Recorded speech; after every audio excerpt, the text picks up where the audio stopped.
Hello दोस्तों, स्वागत है आपका हमारे यूट्यूब चैनल में। आज की वीडियो में हम लोग बात करने वाले हैं जयशंकर प्रसाद के कहानी पुरस्कार की। ये कहानी काफ़ी इम्पोर्टेंट है और आप लोग को बहुत ही अच्छा लगेगा। तो चलिए समझते हैं और इस कहानी के हर एक पार्ट को जानते हैं। इसमें क्या होता है कि एक राजकुमार रहता है, ठीक है। एक राजकुमार रहता है जिसका नाम रहता है क्या, अरुण, ठीक है। एक राजकुमार रहता है, कौन सा राज का, तो वो होता है मगध का। याद रखिए कि मगध राज का राजकुमार रहता है अरुण, और वहीं पर दूसरा एक राजकुमारी रहती है, एक लड़की रहती है जिसका नाम रहता है मधुलिका, ठीक है। मधुलिका, ध्यान से लिखते हैं, मधुलिका उसका नाम रहता है। चलिए आगे समझ लेंगे, आप लोग को सारा चीज़ समझ में आ जाएगा। इसमें क्या होता है कि पुरस्कार कहानी एक की कथा वस्तु ऐतिहासिक पृष्ठभूमि से ये कहानी लिया गया है। ऐतिहासिक कहानी है। एक दिन क्या होता है इसमें, जो होता क्या है कि एक दिन महाराज कृषक बन जाते हैं और इंद्र की पूजा की जाती है। जो राजा होते हैं वो क्या करते हैं, हर साल में कृषि फंक्शन आयोजित होता है।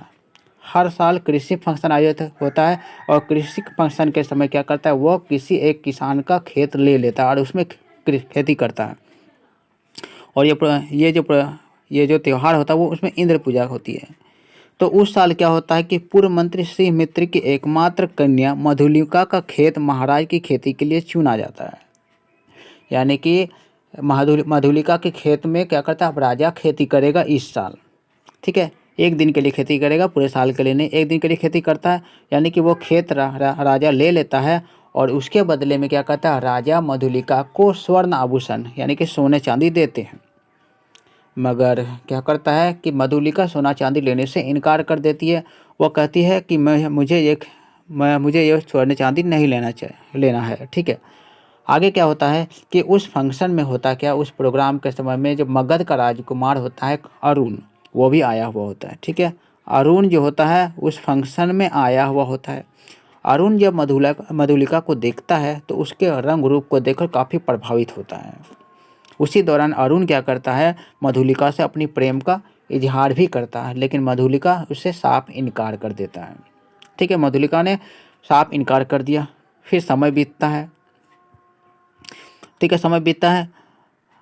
मधुलिका राजा का क्या करता है, दूसरे खेत में काम करने लगता है, क्योंकि मधुलिका ने अपना खेत तो राजा को दे दिया है, तो किसी दूसरे खेत में मधुलिका काम करने लगती है। इस तरह से 3 साल बीत जाता है, ठीक है। और मगध का जो राजकुमार रहता है, विद्रोही राजकुमार है ना, वर्षा की रात में मधुलिका के आश्रम में आ जाता है। यानी कि मगध का राजकुमार रहता है अरुण, वो मधुलिका के आश्रम में आ जाती है। जहाँ मधुलिका रहती है वहाँ पर अब अरुण भी आ जाता है। लेकिन यहाँ क्या होता है कि मधुलिका जो होता है अरुण को देखकर उसके साथ बातचीत करते हुए उसके साथ रहते रहते उसके साथ प्रेम करने लगती है। यानी कि मधुलिका भी अब अरुण से प्रेम करने लगती है, ठीक है। अब मधुलिका से अरुण से प्रेम करने लगती है। तो क्या होता है, एक दिन मधुलिका अपने खेत, एक दिन क्या करता है, आगे क्या होता है, एक दिन क्या होता है, मधुलिका एक गार्डन में अकेले बैठी हुई होती है, ठीक है। वृक्ष की छाया में चुपचाप बैठी हुई होती है।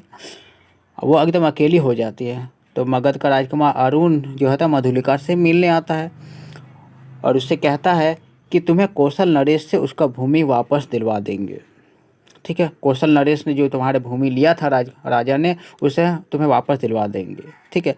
अब देखो, अब मधुलिका अरुण के जाल में पूरी तरह से फंस चुकी थी, इसलिए वो राजा के पास जाकर अपना पुरस्कार मांगती है। अपने राजा के पास मधुलिका क्या करता है, राजा से अपना पुरस्कार मांगती है।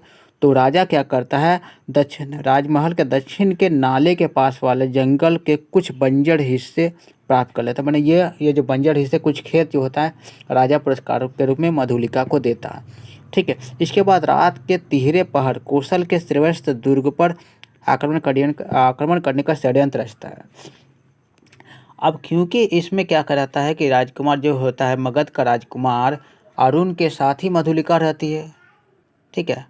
अरुण के साथ मधुलिका रहती है, उसके महल में रहती है। तो मगध क्या करते हैं, मगध के जो राजकुमार रहते हैं, अरुण जो होते हैं प्लान बना रहे होते हैं, योजना बना रहे होते हैं कि कौशल पर दूसरे दिन आक्रमण किया जाए। लेकिन जब मधुलिका को पता चलता है तो मधुलिका क्या करता है, अपने देश के प्रति भावनाएं जाग जाता है। वो चुपके से जाके उस राजा को बता देता है कि आपके राज्य पर अरुण यानी कि मगध के राजकुमार आक्रमण करने वाले हैं। तो इससे क्या होता है कि जो कौशल के राजा होते हैं वो सतर्क हो जाता है और उसके आक्रमण से बच जाता है। ठीक है, आक्रमण से बच जाता है और इससे क्या होता है कि उसके बाद इसको अरुण को बंदी बना लिया जाता है। कौशल का राजा ने अरुण को बंदी बना लिया और उसे फांसी दिलाने का समय आ जाता है। तो वहाँ का जो राजा रहते हैं कौशल का राजा, वो क्योंकि उसी ने तो उसे वो मधुलिका से पूछता है कि तुम्हें क्या पुरस्कार चाहिए, क्योंकि मधुलिका ने ही तो अरुण को किडनैप करवाया था, उसे बंदी बनवाने में कौशल राजा का मदद किया था। तो उस समय मधुलिका राजा से कहता है कि मुझे भी पुरस्कार के रूप में फांसी चाहिए। मुझे जो पुरस्कार आप अरुण को दे रहे हैं, यानी कि अरुण को जो फांसी दे रहे हैं, मुझे भी फांसी चाहिए, क्योंकि मैं अरुण से बहुत प्रेम करती हूँ। ठीक है, मेरे लिए मेरा देश पहले था, लेकिन दूसरे नंबर में मेरा व्यक्तिगत प्रेम भी है। यानी कि इस तरीक़े से वो क्या करता है, वो खुद जा कर के अरुण जहाँ पर फांसी देता है उसके बगल में मधुलिका भी खड़ी हो जाती है और दोनों एक साथ अपना जान देने को तैयार हो गए थे। ठीक है, तो यहीं पर ये कहानी समाप्त होता है। उम्मीद है आप लोग को ये वीडियो पसंद आया होगा।